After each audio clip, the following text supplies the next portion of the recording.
Hello everyone and welcome to my channel Simply BI. My name is Harshit and today we are going to learn about the relationships in Power BI. Now, relationships are very important in Power BI. Without this, you cannot build DAX functions, you cannot perform data visualizations, okay? So, when you load the data in Power BI desktop, okay, Power BI, it builds the relationship from the data source. Now, one thing to note here, it automatically builds the relationship between the tables. Now, to see the relationship, you can see here that we have a model view over here. So go to this model view tab. Okay. Here you can see your tables over here. Okay. These tables you can see on the right side, and these are the relationship between the tables. Okay. So these relationships which you see here, they are created by the Power BI, but you need to disable this feature. Okay. Because they are automatically created by Power BI. So it can be sometimes useful, but it can be sometimes harmful as well. Now, why these relationships can be harmful? Because let's say if you're just loading the data, okay, Power BI, it detects the relationship automatically, okay? Then you are completely relying on the Power BI created relationships. You don't know how your two tables are really connected. Even if something goes wrong or something you're not able to get the exact value while performing the DAX calculations, okay, or the data visualizations, okay, then you do not have any idea like what is the actual relationship between your tables, okay? So you will be missing out on the information like what is the primary key of the table, what is the secondary key of the table, how the two tables are interconnected with each other. If there comes any issue, you will not be able to troubleshoot the issue, okay, which comes during the data visualization or while using the DAX formula, okay. So now, as I said, we need to disable this auto relationships created by the Power BI, okay. So and we will disable the auto relationships created by Power BI, and we will manually create the relationships between the table. This will help you understand the two tables, the relationship between the two tables very clearly. You will also be able to understand like which is the primary key of the table or which is the primary key column of the table. Okay. Say like we have to disable this feature. Okay. You have to create the relationships manually by you. Okay. By yourself. So when you will create the relationship, then you will take a deeper dig into your tables. You will understand that which is the primary key column of the table, which is having the information in the another table. Okay. So this way you will have a better understanding of your table. So these relationships which are automatically created by Power BI, they are not all the time correct. But as I said, it is correct sometimes. So it is only possible when you load the data from a highly normalized database, like somewhere from data warehouse or somewhere from the cloud database, okay, which is like designed by Microsoft. Okay. So while considering these kind of data sources, we can leverage our relationships. Okay. So creating a relationship is not a time-taking process. It's just a few clicks. So let's disable this functionality first. So how can we do this? So we go to this file option over here. Okay. Then we go to this options and settings over here. Okay. And go to this options. Okay. So once you go to this options, you will see there are two type of settings over here. One is the global setting and one is the current file setting. Okay. So now, if you see this global settings over here, okay, what does this mean? That if you make any changes in this global settings, those will be applicable on your entire database, entire data source which you are taking. Okay. And the current file settings will be applicable only on the current file you are loading. Okay. So every time you load a new data source or you load the data from a new data source in the Power BI, okay, the current file setting will get disabled and you have to manually do it again. Okay. So now what we are going to do, we are just going to use this current file option. So go to this data load over here, and under the relationships, you can see there's an auto detect new relationships after the data is loaded option. So just untick this. Okay. And also one more option, you can see that import relationships from data source on the first load. You can also disable this. Okay. So we're just going to click OK, and it takes some time to apply.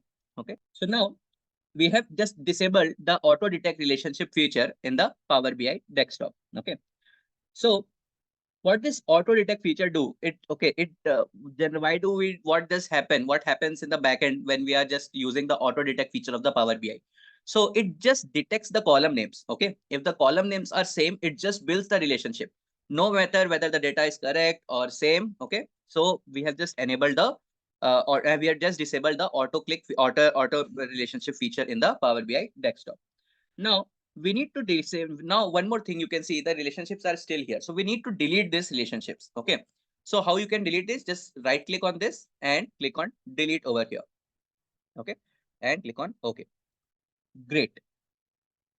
Now, but here you can see that there are many relationships over here. Okay. So let's see how we can delete all of them at once. So here you can see that there is an option of manage relationship. Okay. Just click on this. Okay. Now here we can see that there are active relationships option. Okay. So just untick this. Okay. Now, so there are two type of relationships over here. Let me just close this for a while. Okay. So here, if you see, let me zoom in a bit. Okay.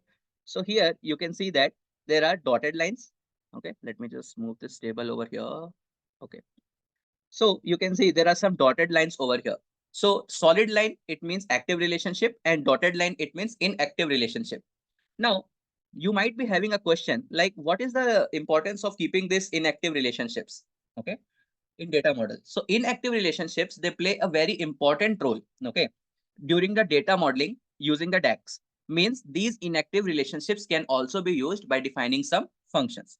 Okay. One thing to note here is that between two tables, you can enable only one inactive relationship. Okay. So let's say we have this orders table over here. Okay. Let's first create a relationship between the orders table. Okay. We'll just do it order details table and the products table. That's it. Okay. So now you can see that there is a relationship created between this orders tables and the products table over here. Okay. So now what we needed to do was we needed to disable the relationships, right? So how can we do this? Okay. So to delete the relationships, you go to this manage relationships. You need to click on this delete. Okay. And click on delete. Okay. And click on close. Okay. Also, you can manually delete this. You can see here. Okay. So there are since very less relationships, so we'll just delete it manually. Great.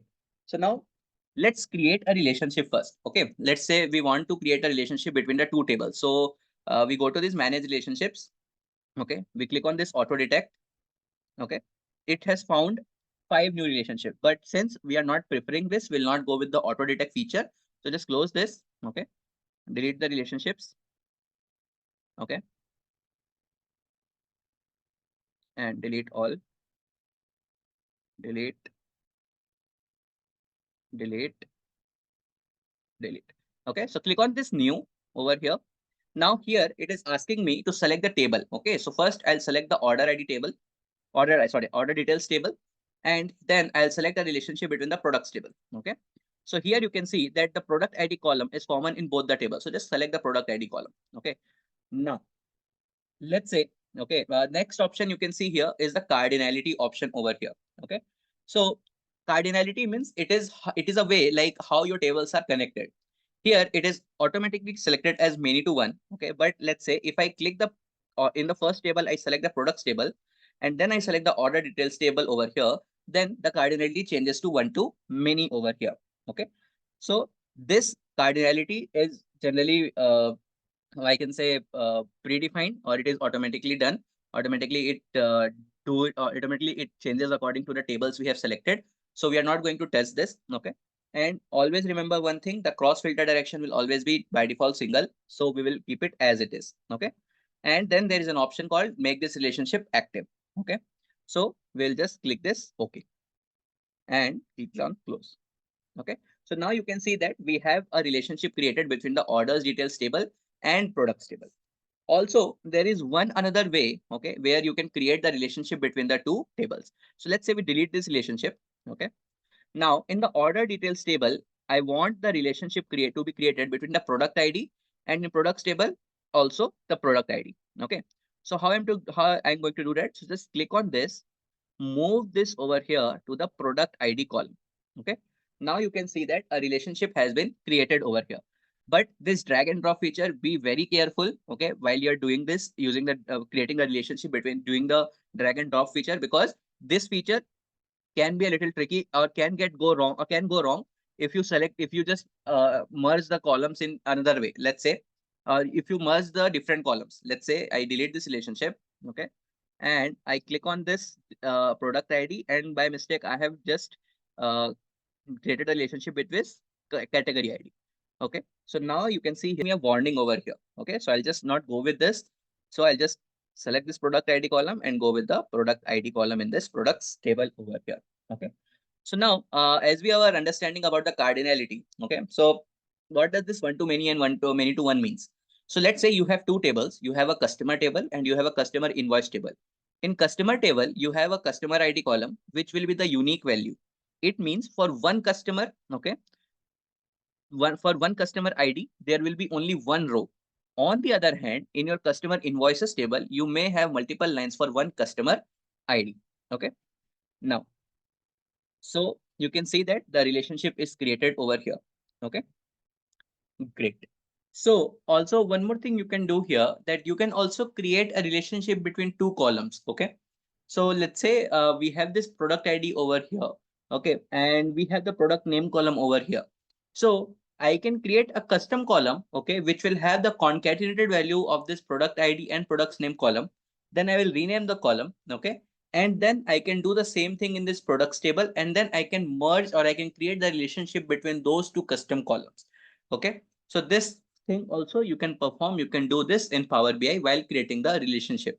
So this is how you can create the relationship between the two custom columns. Okay. So I hope this creating a relationship in Power BI is clear to everyone. Okay. So if you have any questions, please post your questions in the comment section. I'll try to take that up. So this was the part one of the video. I hope you liked it. I hope you understood the concept. So that's it for this video. Like and subscribe for more.